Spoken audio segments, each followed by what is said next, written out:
Vous pensez que vous perdez de l'argent en bourse parce que vous n'avez pas les bonnes infos ou parce que les marchés sont truqués? Spoiler, c'est faux. Vous perdez de l'argent parce que votre cerveau a 200 000 ans d'évolution. Il est programmé pour survivre à une attaque de tigre dans la savane, pas pour gérer un portefeuille d'actions complexes sur les marchés financiers en 2025. Bonjour à tous et bienvenue sur cette chaîne. Ici, on ne va pas vous promettre de devenir millionnaire en 3 jours avec une méthode magique. Non, ici on va vous expliquer pourquoi vous vous appauvrissez lentement et pourquoi c'est souvent de votre faute. C'est ce qu'on appelle la finance comportementale.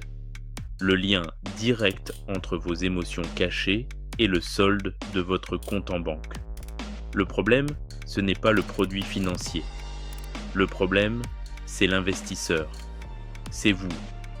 Vous pouvez avoir la meilleure stratégie du monde sur le papier, si votre psychologie ne suit pas, vous finirez par tout saboter au pire moment. Alors, qui êtes-vous vraiment face à l'argent? Les psychologues utilisent le modèle des Big Five, résumé par l'acronyme OCEAN. Le O, c'est l'ouverture.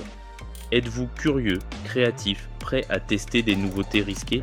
Le C, c'est la conscience. Êtes-vous discipliné et organisé ou plutôt du genre à procrastiner dans le chaos?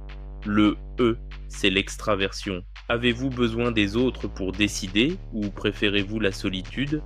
Le A, c'est l'agréabilité. Êtes-vous plutôt empathique et confiant ou plutôt compétitif et méfiant?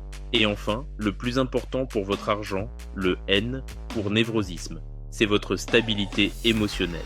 Est-ce que vous paniquez pour un rien ou restez-vous de marbre face au stress? C'est ce point précis qui ruine le plus d'investisseurs. Prenons un exemple concret. Le marché baisse de 10% en une semaine. C'est la panique aux informations. L'investisseur stable émotionnellement regarde ça, hausse les épaules et se dit que ça remontera plus tard. Il ne bouge pas. L'investisseur névrosé, lui, son cerveau reptilien prend le contrôle. Il ressent une douleur physique réelle. L'alerte rouge s'active. Danger, il faut fuir. Alors il vend tout, au pire moment.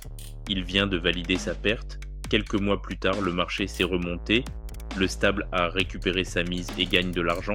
Le névrosé, lui, a perdu 10% de son capital et n'ose plus revenir. Il pense que la bourse est une arnaque alors que c'est juste son cerveau qui a paniqué. Dans cette série de vidéos, nous allons décortiquer votre profil. Êtes-vous l'impulsif qui achète n'importe quoi parce que c'est à la mode?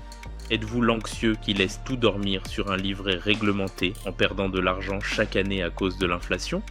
Ou êtes-vous le trop confiant qui pense être plus malin que le marché et finit par se brûler les ailes? Le but de cette chaîne, c'est de vous tendre un miroir. Car en investissement, le connais-toi toi-même est plus rentable que n'importe quelle analyse technique. Une fois que vous aurez identifié vos biais cognitifs, vous pourrez enfin mettre en place des stratégies qui vous protègent de vous-même. Si vous voulez découvrir votre profil psychologique et arrêter de saboter votre avenir financier, abonnez-vous maintenant.